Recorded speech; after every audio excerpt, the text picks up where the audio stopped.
Bom, pessoal, na conversa de hoje a gente vai falar sobre versionamento dos objetos que são consumidos via fila. Esse versionamento é algo que por vezes a gente não faz. O que eu vou mostrar aqui para vocês é que isso leva a diversos bugs que às vezes vão ocorrer, você vai demorar um tempo considerável analisando e não vai chegar a nenhuma conclusão. O mais provável é que você chute que o seu usuário que produziu as mensagens produziu elas em ordem incorreta ou algo do tipo. O ponto é, se você não faz nenhum tipo de versionamento durante o consumo dos objetos, em algum momento você vai gerar algum tipo de inconsistência. A gente vai falar aqui sobre que situações isso gera uma inconsistência e também formas que eu uso no meu dia a dia para poder evitar que essas inconsistências aconteçam. Esse assunto aqui não é um assunto muito trivial, principalmente porque é bem incomum, o que é uma pena, que as pessoas façam uma implementação de versionamento dos objetos durante o processo de consumo, tá? Então, antes da gente entrar na teoria e mostrar também código, eu fiz aqui o meu cafezinho, que é para a gente poder bater um papo, tá? Primeiro, eu quero que vocês imaginem o seguinte: às vezes você disponibiliza uma API para que o seu cliente altere um preço, altere um status, tá? Vamos usar aqui um exemplo do status. O cliente, você imagina que ele vai utilizar aquilo da melhor forma possível, né? Ele vai te mandar ativar um produto quando antes ele estava desativado, né? E ele vai mandar posteriormente também só a diferença, só mandar ou desativar quando anteriormente esse item estava ativado, né? Confesso para vocês que isso é um ledo engano da visão do desenvolvedor. Por quê? Quem está integrando do outro lado vai normalmente caminhar para a etapa mais prática, tá? Então, por exemplo, eu já tive experiências aonde a pessoa lá não tem um controle muito bom de que estado que está o objeto. Esse objeto ele pode também sofrer modificações por outros pontos, às vezes por um site, né? Então, eles acabam escolhendo opções como eu vou mandar mensagens desativando todos os produtos e depois eu vou mandar mensagens ativando os produtos que eu quero que estejam ativos. Aí você vai falar, Ricardo, mas eles estão usando errado minha API. Não foi assim que ela foi desenhada para funcionar. Amigo, seja bem-vindo ao mundo real. As coisas não rodam exatamente como a gente desenhou. E como devs, a gente tem a tendência de ir efetivamente pelo caminho mais rápido, porque todo mundo tem entrega no final do mês para fazer. Só que isso pode gerar um problema. Porque se o cara manda desativar um produto e logo em seguida ativar, você vai falar, beleza, o consumo é ordenado. Talvez até seja, né? Talvez até seja, apesar de a maioria das filas não serem. Por exemplo, o SQS, ele é uma tentativa de ordenação. Claro, ele não fica tirando as mensagens de ordem, mas ele não garante que você vai consumir na ordem, porque não é uma fila FIFO. Assunto que vamos falar outro dia, tá?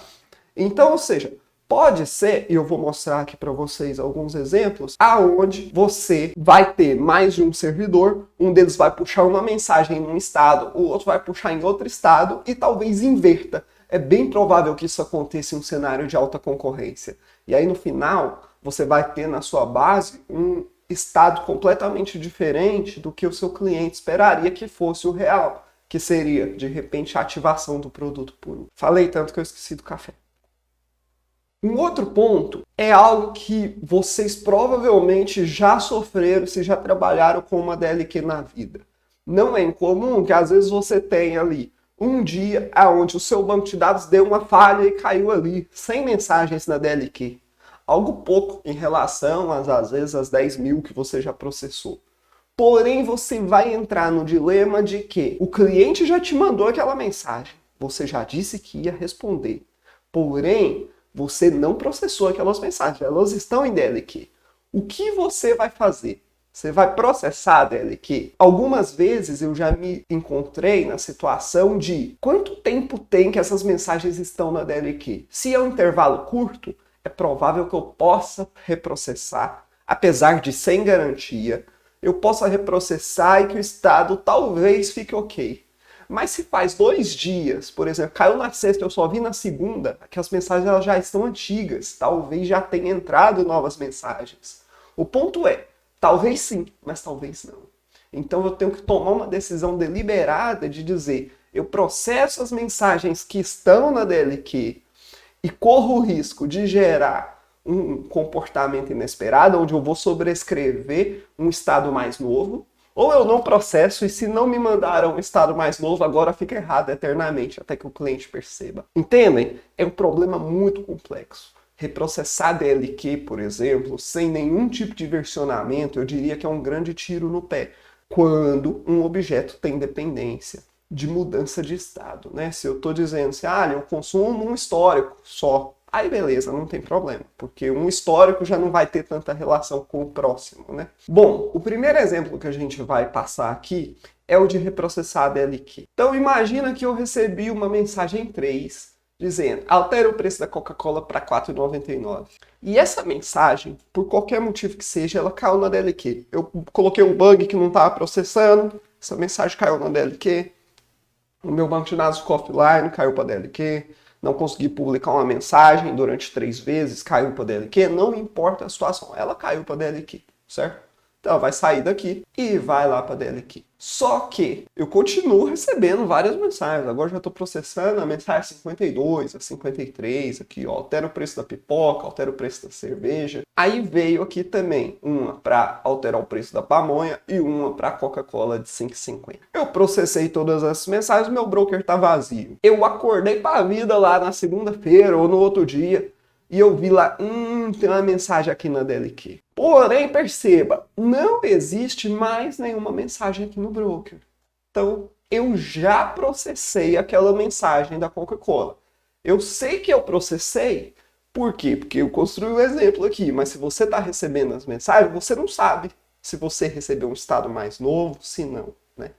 Então, agora é aquele dilema. Eu processo essa mensagem da DLQ e de repente atualizo o preço para R$ 4,99, de repente o preço anterior era 3, ou eu deixo quieto e assumo que talvez eu já tenha recebido um novo preço. Se eu sou o cliente dessa API aqui, eu espero que o preço seja 5,50. Se eu mudar aqui para R$ 4,99, vai dar treta. O cara vai te ligar e vai falar, olha, cara, vendeu o produto errado, vocês vão ter que me reembolsar, o preço não era esse, né?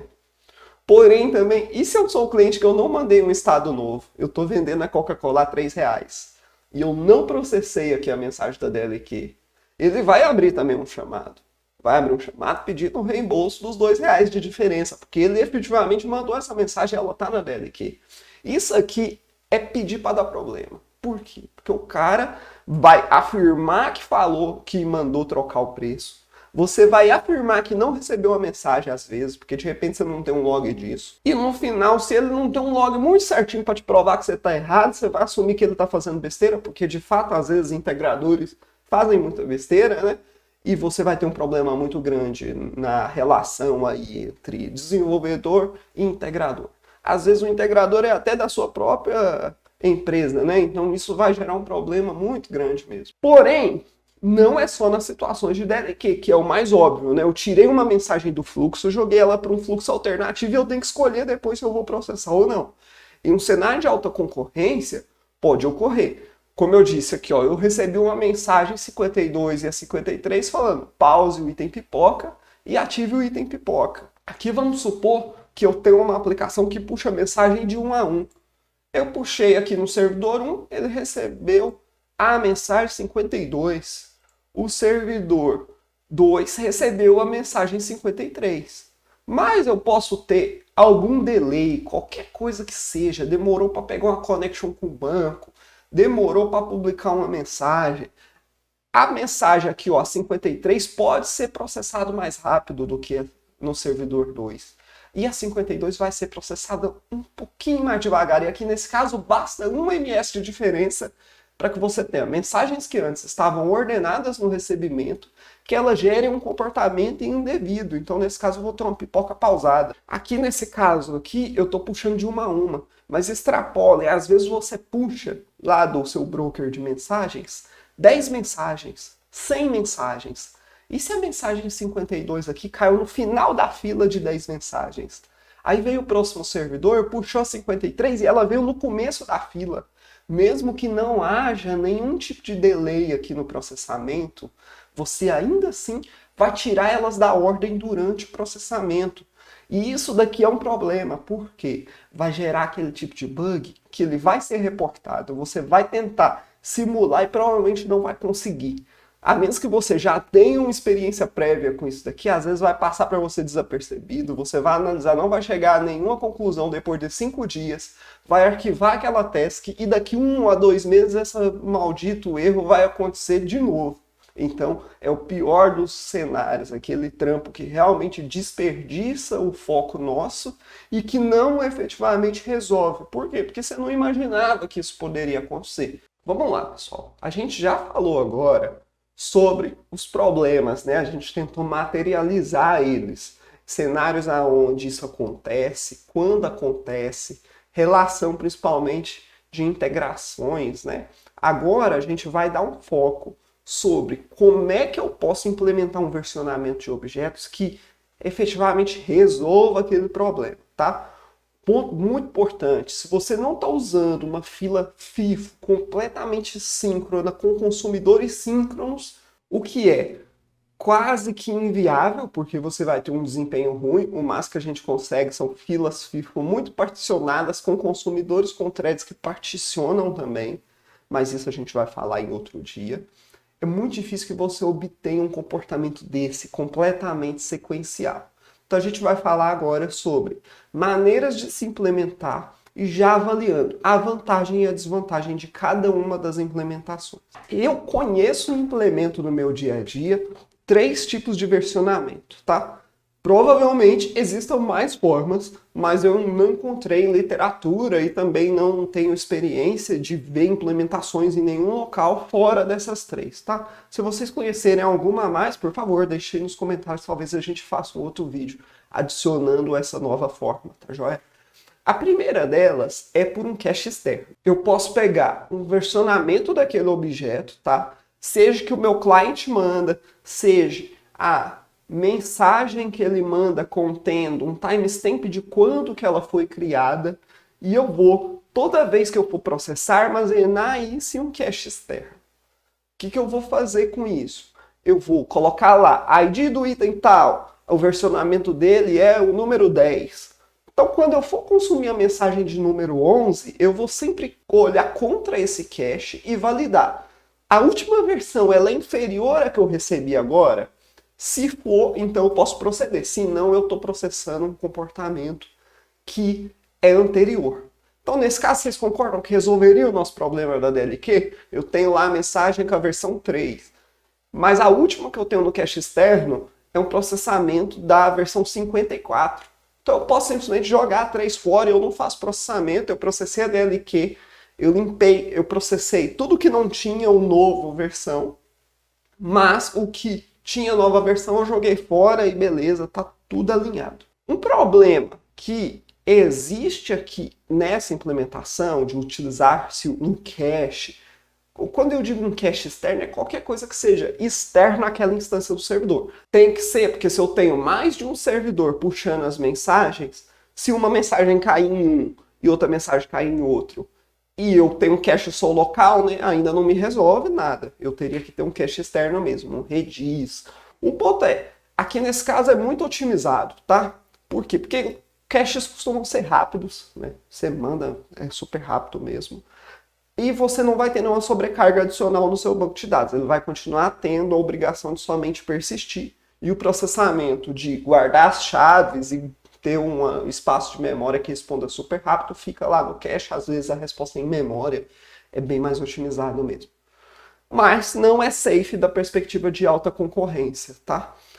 Aquele cenário onde o cara manda pausar e logo em seguida ativar pode ser problemático, porque mesmo um ms, que às vezes eu demoro para comunicar com o cache, seja já um intervalo onde eu posso processar uma mensagem fora de ordem e criar um problema. Uma outra alternativa é o controle de versão baseado em uma linha modificada do banco, tá? Então, não é incomum que eu tenha lá um campo updated at, o momento em que aquele objeto sofreu alteração. Bastaria eu receber o identificador de quando é que foi alterado aquele objeto pela mensagem, e eu armazeno isso no banco toda vez que eu atualizar.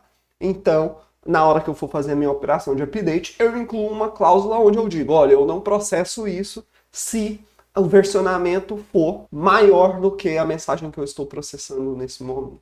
Uma desvantagem que tem aqui é que, primeiro, que eu estou incluindo uma concorrência a mais em cima do banco, né? Às vezes eu vou fazer por uma cláusula where, então ele não vai ser completamente safe dependendo do isolamento de transação que eu estou utilizando, mas pode ser uma boa alternativa. Um outro ponto é que também, se eu faço essa leitura para checar o versionamento antes de efetivamente mandar o update no banco, também pode não ser muito safe da perspectiva de concorrência. Porque às vezes eu abro uma transação em um servidor, outra em outro servidor, eu checo o versionamento em todos eles, ele é anterior, mas durante o processo de update fica incorreto. E existe também um controle de versão de quando eu não tenho updates subsequentes no objeto, né? Quando eu faço uso de uma tabela auxiliar. Eu vou precisar, nesse caso, de algum tipo de identificador do evento, tá? Então, eu vou ter um ID que vai identificar aquela transação. Então, por exemplo, um pedido novo. Então, ele vai receber um ID. Uma transação para reduzir da conta corrente. A gente vai até usar esse exemplo. Ela recebe um ID. E aí, o que eu vou fazer? Toda vez que eu for processar a mensagem, eu faço na mesma transação um insert ali em uma tabela de histórico de processamento daquela transação. Então, nesse caso, se eu tiver ali qualquer problema para fazer o insert por conflito de chave ali no histórico ou qualquer coisa, ele vai fazer o rollback da transação. E nesse caso, eu sei que aquele evento já foi processado anteriormente. Nem sempre é muito fácil entender todos esses exemplos através de somente teoria, tá? Então, agora a gente vai para a parte boa, que é ver o código implementando isso. Vocês podem até utilizar de referência, porém, sempre lembrando que aqui são códigos que normalmente não vão estar 100% formatados para você usar em produção. Algumas partes têm repetição de código, todas elas com o objetivo da gente melhorar a didática. Novamente, vocês vão ter todos os links do projeto aqui logo embaixo, e aí vocês podem baixar e fazer os testes como preferirem. Bom, vamos lá. Estamos aqui no nosso IntelliJ de sempre. Eu já startei a aplicação.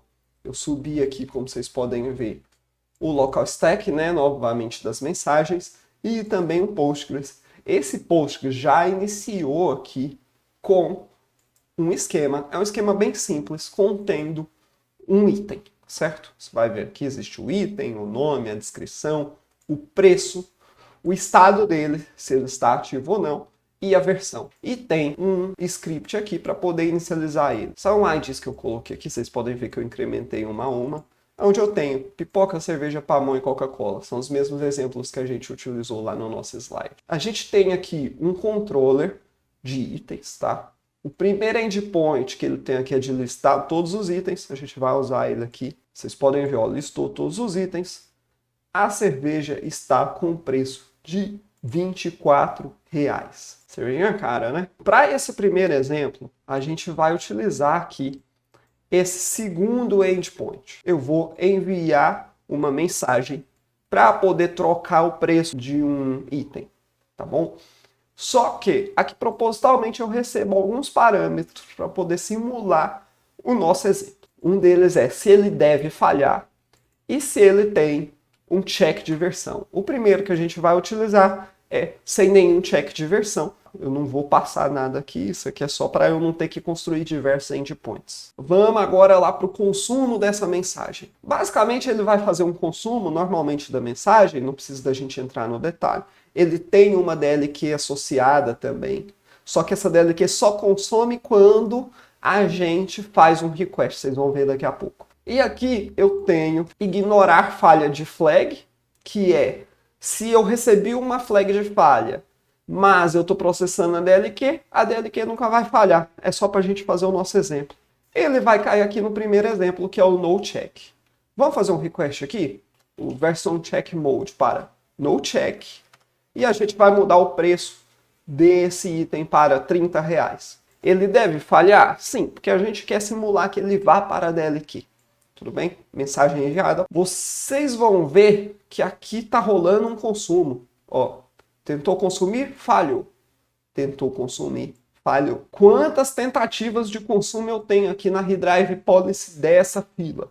Novamente, se vocês não entendem o consumo de Redrive Policy, voltem lá no vídeo para iniciantes. Tem aqui no card. Eu digo só que eu tento fazer 2 consumos. Se eu não consumir durante 2 vezes, ele vai mandar essa mensagem lá para a Dead Letter Queue. Eu tenho aqui uma mensagem na Dead Letter, provavelmente, né? Eu não botei para consumir. Se eu fizer um request aqui, vocês vão ver que o preço da cerveja continua em R$24. Vamos agora, então, mudar para 35? Deve falhar? Não. Vamos fazer um request. Ele vai consumir e atualizou o preço para 35. Se a gente faz o request aqui, vocês vão ver que está em 35. Agora, percebam que a gente tem aquele problema que a gente falou antes. Eu vou encontrar lá que eu tenho uma mensagem na minha DLQ, certo? Eu devo reprocessar ela ou não? Vamos supor que a gente escolha que devemos sim reprocessar. Vamos apagar aqui esse log. Eu tenho aqui um endpoint onde eu faço o comando lá para você, processa DLQ. Não é muito comum que as apps fiquem consumindo, né? Normalmente a gente tem um comandinho que reenfilera ou fala assim, processa aí para mim. Eu faço aqui o request, ele vai processar e falou aqui que meu preço agora é 30. Novamente, perceberam o problema? O cliente ele mandou depois o valor 35, tudo certo, e eu tô passando por cima, né? Tô passando por cima e voltando o valor para 30.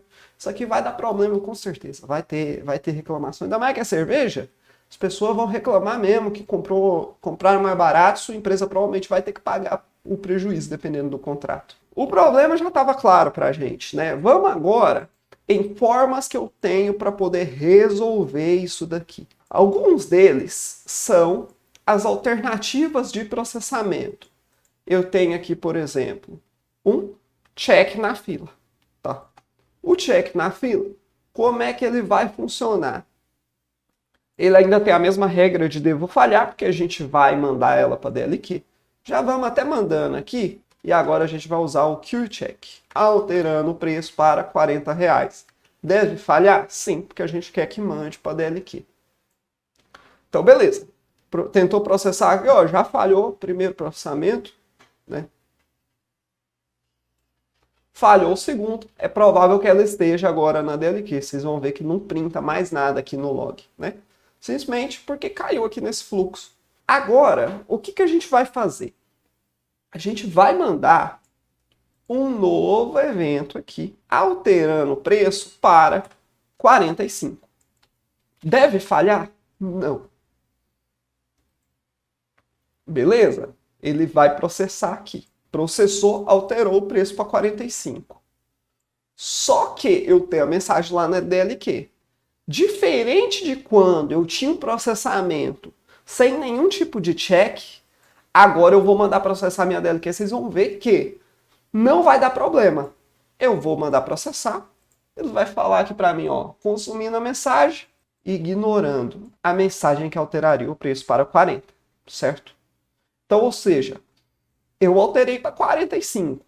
Então agora não importa, eu vou processar a minha DLQ e ele vai ignorar. Eu não vou para 40, né? E ele printou aqui para mim a versão atual do objeto e a versão da mensagem. Mas a gente ainda não foi nessa parte, né? De como que é feito a versão da mensagem. Existem muitas formas, tá?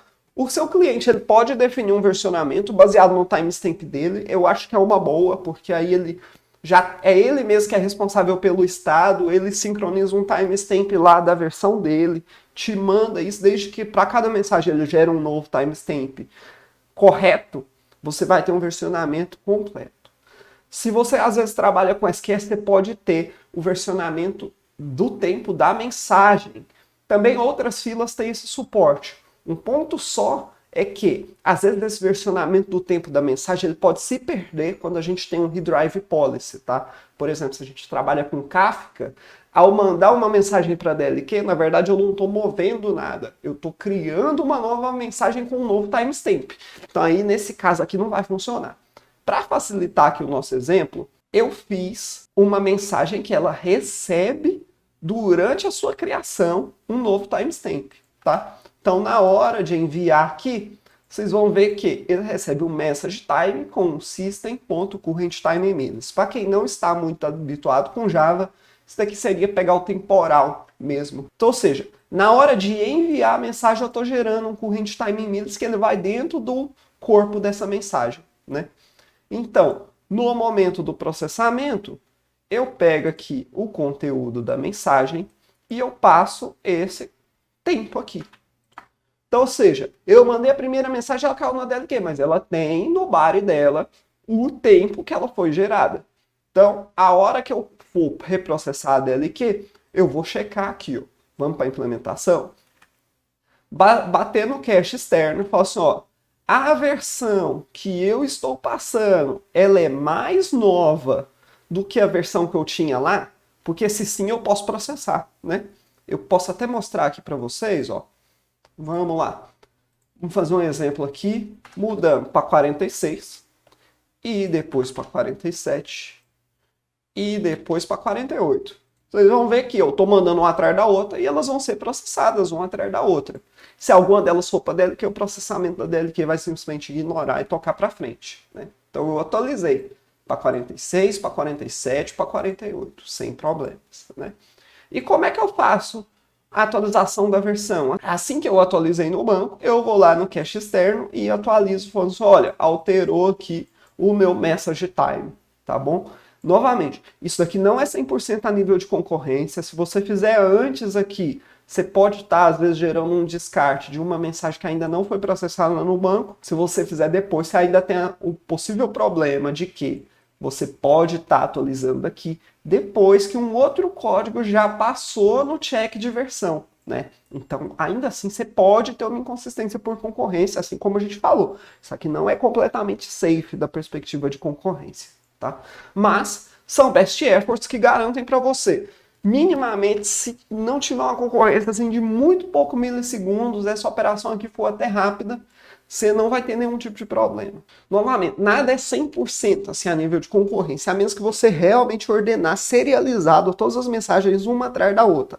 O que pode ser muito complicado em um sistema de larga escala, porque você acaba perdendo em desempenho. Isso daqui é um best effort e que, na maioria dos casos, resolve muito bem, muito melhor do que você eventualmente não implementar nada. Aí, ponto importante, como é que funciona esse cache externo?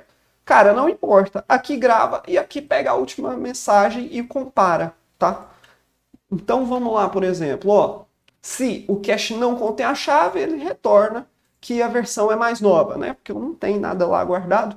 Senão, ele vai comparar. A versão do cache, ela é menor do que a versão que eu estou recebendo? Então, sim, a versão que eu recebi é mais nova, então eu posso seguir com o processamento. Aqui nesse caso, eu fiz uma implementação muito besta, ele é um cache manual mesmo, tá? Só para fins didáticos. Claro, eu precisaria mesmo implementar um cache externo. Mas um Redis super resolveria essa situação. Agora, vamos lá para o exemplo aonde eu faço um check de versão baseado em banco de dados, tá? Vai acontecer a mesma coisa, vocês vão ver que, vamos repetir aqui o nosso processo. Primeiro dizer que vai falhar, só que agora é dbcheck. Então vamos mudar o preço dessa cerveja a 50, tá ficando caro, hein? Falhou um segundo, vocês podem ver que tem aqui, ó, version check mode dbcheck. E beleza, é provável que ela esteja lá na DLQ. Agora, vamos tirar ela da opção de falhar. A gente vai mudar aqui para 55 e vamos mandar processar. Alterou para 55. Novamente, vamos processar a DLQ? Beleza? Falou aqui novamente que ele vai ignorar a mensagem que alteraria o preço para 50, porque a versão é mais antiga que a recebida, né? Então, beleza. Vamos lá para ver como é que eu faria uma implementação dessa. Eu vou mandar direto para o banco, dizendo assim, olha, atualize o preço do item se o último update é anterior ao message time que eu estou recebendo. Aí o que eu faço? É um código bem simples. Estou fazendo um update se a versão que eu estou armazenando lá no banco, ela é inferior à versão que eu estou recebendo aqui. Ponto importante, eu também tenho que atualizar a versão para a versão que eu estou recebendo. E aqui eu estou voltando só se teve mais de uma linha atualizada para a gente fazer o log da mensagem aqui certinho. Então percebam que não são implementações nenhum bicho de 7 cabeças, entendeu? São implementações simples para que eu tenha um mínimo do controle de versão, tá joia? Por exemplo, essa do DB carrega também suas dificuldades, né? Eu botei ali um locking, provavelmente um pouco maior em cima do banco, porque eu estou fazendo uma operação de update, enquanto a outra vai vir e vai querer fazer o select, né? Para poder fazer o filtro. Isso vai gerar algum nível de locking. E também pode ocorrer de que esse controle de versão vai depender de qual que é a frequência de atualização desse objeto, né? Pode ser que ele seja atualizado tanto por status quanto por preço, e aí como é que fica esse controle? Talvez você precise ter uma coluna para cada um. Não é muito complicado de fazer. Se você tem ali um consumo separado de fila de preço, fila de status, você pode fazer isso, né? Novamente, é 100%? Esse daqui é até bem útil, assim, bem 100%, porque ele vai locar lá já e vai fazer a operação, né? Mas se eu adicionou uma operação de locking e eu estou fazendo aqui um banco de dados relacional que te garante isso. Se você usa, por exemplo, um banco de dados não relacional ou com outro tipo de snapshot version desse objeto, se você usa, por exemplo, um ScyllaDB, um Cassandra, um Dynamo, talvez você não tenha a opção de fazer essas operações que a gente chama de conditional update, né? Que é dizer, eu só faço a atualização se a ID for essa e também um outro elemento bater a condição. Por exemplo, um ScyllaDB tem esse suporte, mas a performance é bem ruim. Então, talvez isso não seja uma opção, você tem que ir para a opção de cache externo. Bom, pessoal, e como último exemplo aqui, eu vou trazer para vocês sem implementação de código, tá? Somente no slide, mas também não é nada difícil. Vocês vão conseguir imaginar muito simples como é que faria um controle de versão de situações aonde as atualizações subsequentes não se referem ao mesmo estado. Então, ou seja, eu não estou alterando sempre o status de um mesmo objeto. Às vezes eu estou registrando a transação, registrando um pedido, registrando uma baixa de estoque, né? Aqui eu vou trazer para vocês um exemplo de conta corrente. Imagina o seguinte, eu tenho aqui a conta corrente da cliente Mariana com o valor lá de R$500. Eu recebi aqui um débito porque a Mariana é muito chique, ela comprou lá um chocolate importado no valor de R$80. Muito caro esse chocolate, inclusive. Aí, beleza, eu tenho que debitar aqui da conta dela. Eu vou fazer o processo de débito na conta. O débito na conta consiste em reduzir o valor da conta, beleza, e enviar ao sistema, enviar para outro sistema um evento falando assim, olha, processei, vamos supor, né? E aí vamos supor que nesse envio de evento falhou e aí falhou a minha operação. O que vai acontecer, né? Vai cair o visibility timeout, eu vou ter que voltar e processar essa mensagem de novo. Eu vou agora iniciar um novo retry para aquela mensagem, vou debitar na conta. Agora a Mariana tem R$340, quando era esperado ela ter 420. Novamente, vocês sentiram o drama? Vai dar errado. Eu vou ficar processando, eu estou debitando e não vai dar certo. Se é um processamento de pedido, já pensou? Talvez eu estou enviando múltiplos pedidos agora. Cada tentativa eu estou gerando um novo pedido no sistema. Se é um débito de estoque, vai dar errado depois, porque a hora que for bater o balanço vai ter menos venda do que débito de estoque. Então, para esses casos, a gente pode implementar, por exemplo, um ID transacional aqui dentro da informação da venda do chocolate. Por exemplo, ID dessa compra. E aí, durante a operação de débito na conta, eu somente faço o processamento se eu não tenho registrado que eu já processei aquele chocolate. Bom, pessoal, eu espero ter conseguido transmitir para vocês esses vários exemplos, tá joia? Novamente, os códigos que a gente apresentou aqui, eles estão todos no link da descrição. Vocês vão conseguir baixar e analisar mais no detalhe, tudo bem? Se tiverem qualquer dúvida, deixem nos comentários, a gente pode interagir, talvez até fazer vídeo de resposta. Para finalizar, eu queria deixar aqui para vocês algumas recomendações de leitura, das quais eu me embaso para poder fazer aqui tantos exemplos e também trazer esse material para vocês. Livros que de fato me ensinaram ao longo da carreira e que podem ser interessantes caso vocês tenham gostado, tá? O primeiro deles é o Building Microservices. Esse daqui é a versão 1, ele tem uma versão 2 um pouco mais grossa. O meu tá lá na estante, então eu não tô com ele aqui. Mas eu também vou deixar um link para vocês na descrição, caso vocês se interessem. Ele é um livro que ele vai um pouco mais iniciante, ele vai dar alguns comentários de quando que eu escolho fila, quando que não, mas ele bate nesse último ponto que a gente falou sobre a parte de idempotência, né? Garantir que eu só processo uma vez uma determinada transação. Um outro livro que eu tenho aqui e que pode te ajudar também é o Designing Data Intensive Applications, um livro bem mais robusto, tá? Inclusive, o foco dele nem é muito aqui na questão do processamento assíncrono, mas ele tem grandes etapas dedicadas à parte de fila e streaming, que são assuntos que a gente vai falar em conversas posteriores, tá joia? E aí, se vocês se interessarem novamente, tem link aqui na descrição. Muito obrigado e um abraço.